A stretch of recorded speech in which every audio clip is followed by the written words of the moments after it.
right, guys, I'm here with John Meadows. He's does my training and diet, and we thought it would be interesting to have him make the next round of adjustments on film so you can kind of see what's going on. It's the diet basically changed from not completely eating like crap, probably before this, I let my weight get up close to 270.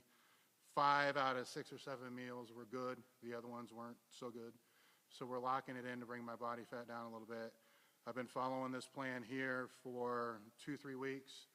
I've gone from 270 at 10.5% body fat using 7-site skin fold to 9.5, weighing 266.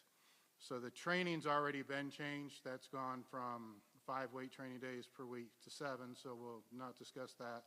And we'll just go over whatever changes, if any, need to be made with the diet protocol that we have here. So I'll let John kind of go on from here. The first question I have for him would be, since we have 7 weight training days per week, and this diet plan here has 5 days for training days and 2 days for non-training days, is what am I going to do with that?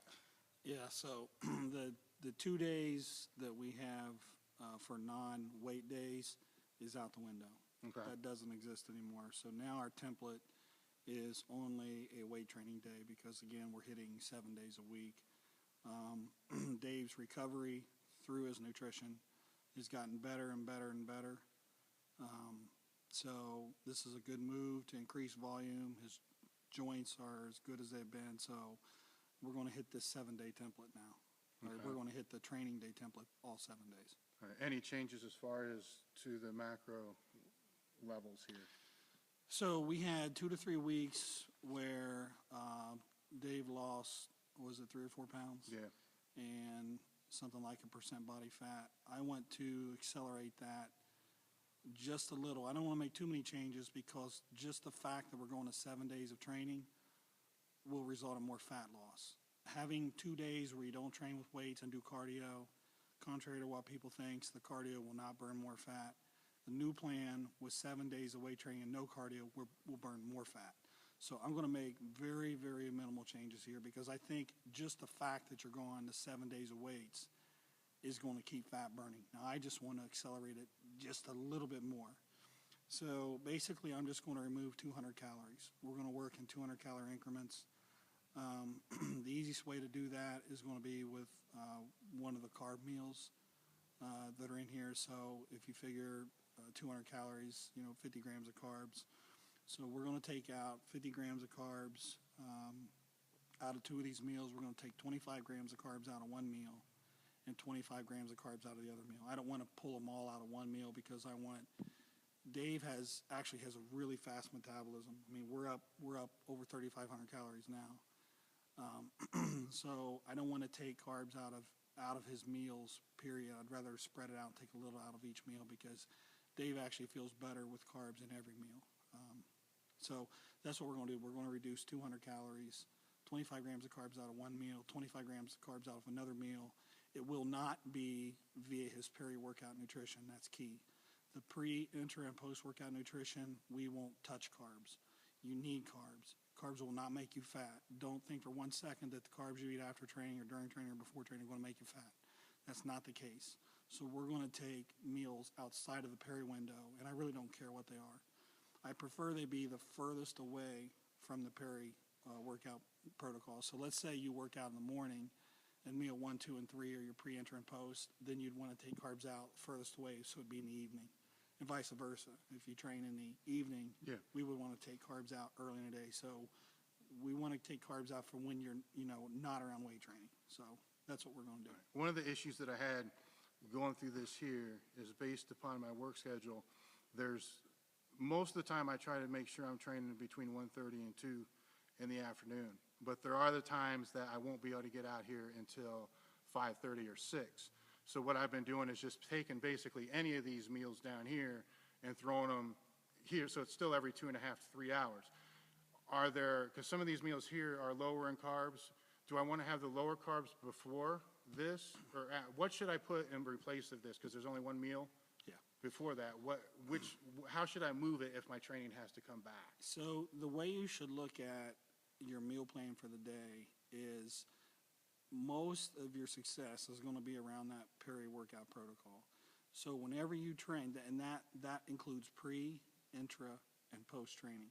So wherever you put your workout for the day, whether it's first thing in the morning, the middle of the day, the afternoon, you move the peri-workout piece to accommodate your training. So if normally you work out early in the day, and we have it set up here so it's early in the day, if you have to work out later in the day, it's like an Excel spreadsheet. You know, when you do a cut, you just cut it and then you insert it down to where you would train, and then let all the other meals just fall into place. Yeah, but you put this one here for a reason too. You see what I'm saying? Which one? This first meal here, you kept down. Yeah, the first meal, Dave's first meal I do have is no carbs. This is not part of the peri-workout protocol, by the way. Yeah. I vary on what I do with people, and this meal varies. You know, a lot of people think that you wake up first thing in the morning, you're real insulin sensitive, so you want to shove some carbs in you because your muscle cells are ready to accept glucose. The problem is that's also true for your fat cells. The way that you have kind of preferential insulin sensitivity in muscle cells is through training. So a lot of times what I'll do with people is I'll pull carbs out of their first meal just because your fat cells, again, are also sensitive. Now, some people have great metabolisms, and I don't need to do that. So, but I think Dave likes to eat a little bit more in the evenings. Most people do. I would rather take carbs. I guess this is a secondary reason. I would rather take carbs out of somebody's first meal. And people typically do really well with fats early in the day. Where people struggle in the evenings is with lower carbs. You know, they feel like a truck in them. I feel like I recover and sleep better having a little bit of carbs before I go to bed. Absolutely.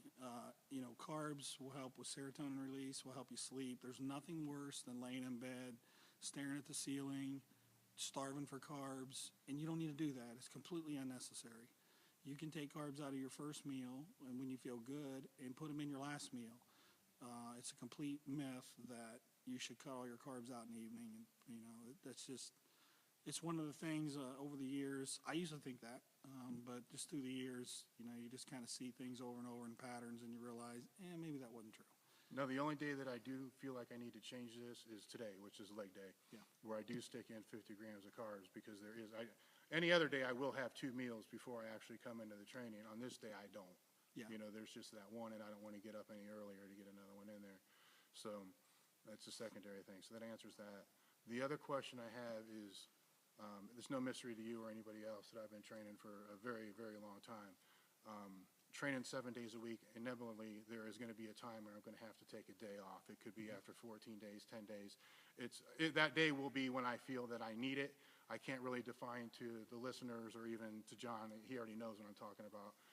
My body's going to tell me when I need to take a day off. Yeah. When that comes, do I go on this or stay with this? You go back to the template for non-weight training. All right. Now, some of the training days I don't want to say they're easy, but it's a one more pumping day. So in essence, I really shouldn't need to have to take a day off because those are going to serve more as recovery or feeder workouts than anything else. One difference that I've done this time around compared to all the other diets that I've been on and people that I've worked with is I've stuck exactly to what's here. You know, I haven't replaced it with the Subway chicken breast flatbread or any of that other kind of stuff. And I'm not going to lie, it was a little harder getting used to it the first couple weeks because then you get used to the foods and it's fine. So, you know, beef and rice and that kind of crap. And it's not what I want to say. It's not very hard. You know, John understands I'm not training for a show or any of that kind of stuff. So there is some things in here. Actually, there's going to be one thing in here we're going to have to know it's on this day, so it doesn't matter. There were some waffles and shit in here that were nice to have. But, you know, there's some things in there to kind of keep some sanity, you know, as well. So there's nothing in here that's really all that hard to do. The only thing that I've done, if it's not almond butter, it's just going to be regular organic butter, you know. So any of the exchanges that I have made would be instead of chicken, it's going to be fish or turkey, shrimp, turkey. I mean, that type of stuff. I try to have There's one egg meal, there's one chicken meal, there's one meat meal. Sometimes I'll trade out the meat with the egg meal, which is going to drive the fats. Actually, not. It's not the only time it's going to drive the fats is if it's replacing it with a chicken meal. But I'm not too concerned about that. It's the proteins are protein, I assume. Yeah, I mean, variety is a good thing. So what we do is, like, if we say 8 ounces of cooked lean meat, so that can be chicken, that can be turkey, that could be fish, and we'll let Dave pick out what he wants to eat. It doesn't matter if you eat chicken or turkey. We want variety. If we have oats, but Dave feels like a sweet potato that day, as long as the calories are in the same ballpark, it doesn't matter. A good clean carb source, a good clean protein source.